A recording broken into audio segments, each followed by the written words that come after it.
As I give you an account of my research into this murder case, enjoy these views of the ghost town of Govan, Washington, where this crime occurred. Once a town of almost 175, it now has a population of 3. Maybe.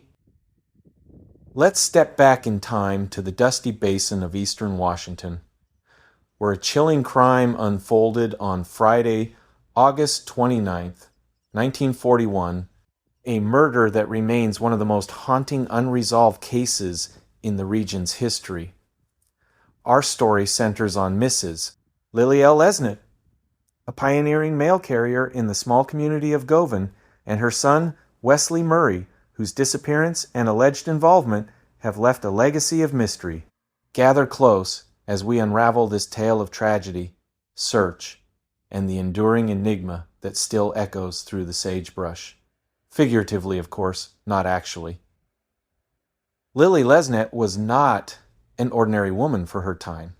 Born in Nebraska 52 years earlier, she arrived in the Big Bend country as a young woman, settling into the rugged town of Govan, where she would spend 23 years of her life. By 1922, she had taken on the vital role of rural mail carrier for Govan Rural Route 2, a job that required grit and determination in an era when roads were often little more than dirt tracks and weather could turn treacherous. Her husband, Mr. Lesnett, and their son Wesley, aged 25, worked the family farm, a modest spread that sustained their livelihood. Lillie was a pillar of the community, her daily rounds connecting isolated homesteads, her presence a symbol of resilience. She probably knew everybody in the surrounding area. But on that fateful Friday evening in late August 1941, her life, and the lives of those around her, would be forever altered. According to accounts from the Odessa Record, published September 9th, 1941, Lillie Lesnett was found dead in her farm home, a gunshot to her head. The time of death was estimated at around 9 p.m., and the weapon was identified as a .22 caliber rifle. In the house that night were her son, Wesley Murray, and a 14-year-old girl named Gladys Stricker, who worked as a domestic helper. Gladys would later claim she did not see the shooting, but she reported a chilling detail. Wesley told her his mother was dead. However, from the materials I've located, he did not tell her that he killed her. But what she had said was enough that it set the stage for a manhunt that would grip the region. What happened that night remains shrouded in uncertainty.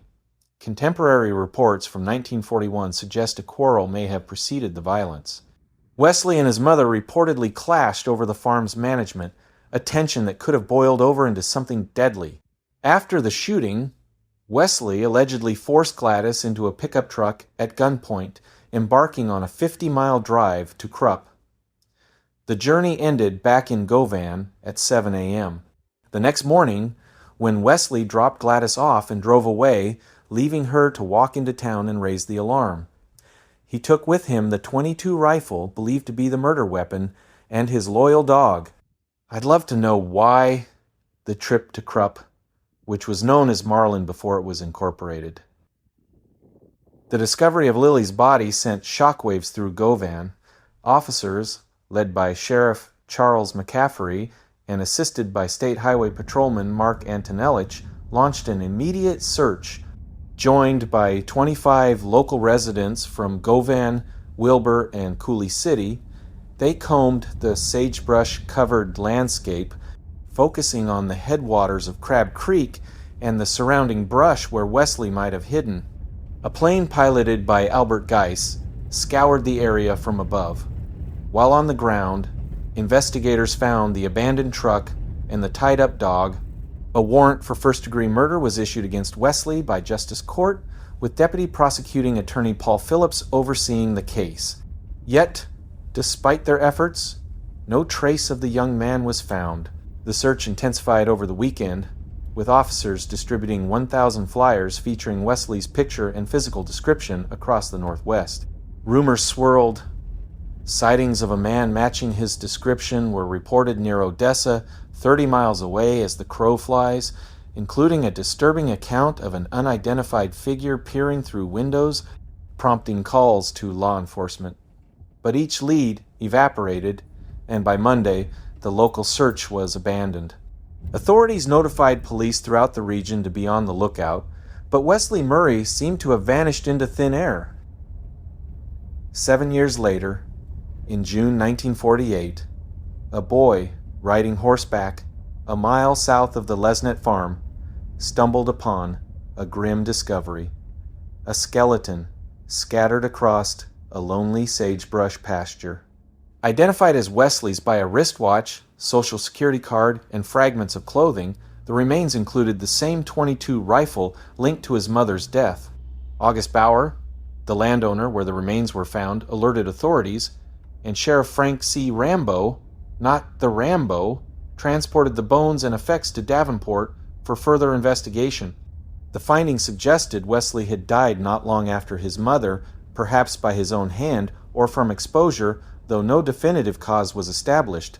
The case, already cold, grew even more perplexing. Mother and son dead, yet the full story remained untold. Why did Wesley Murray allegedly kill his mother? Was it a spontaneous act fueled by a domestic dispute, or did deeper motives lurk beneath the surface? Gladys Stricker's account offers little clarity, her youth and shock perhaps clouding her memory. Some speculate Wesley fled in panic, only to meet a tragic end, while others wonder if he was aided by an accomplice who helped him escape justice. The Lesnett farm, once a place of labor and community, became a silent testament to loss, its fields now haunted by unanswered questions. Let me just say, if those fields are haunted, and I can locate where they are, you will hear about it on this channel. The community mourned Lillie deeply. Her funeral, held on a Tuesday afternoon at the community church in Wilbur, now the Big Bend Historical Society Museum, where I found the materials for this video, was conducted by Reverend E.L. Mitchell. The Phillips Funeral Home oversaw the rites, and she was laid to rest in Wilbur Cemetery. Her husband was left to grieve. Supported by a community that extended its sympathy, Lillie's legacy as a mail carrier endured, her service a thread of connection in a rural tapestry now torn by tragedy.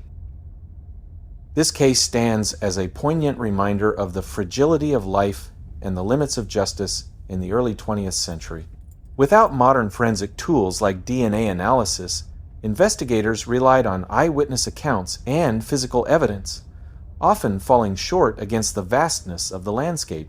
The unsolved nature of the Govan murder invites us to reflect on how history preserves such stories, not just as puzzles to solve, but as windows into the human experience.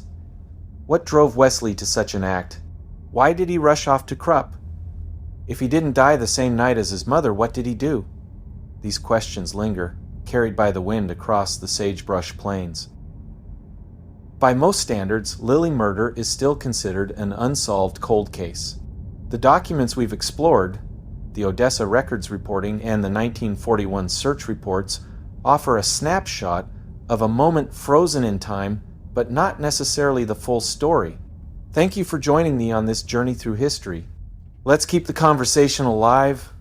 Tell me what you think about this case in the comments below. And while you're at it, push the like button and subscribe to the channel.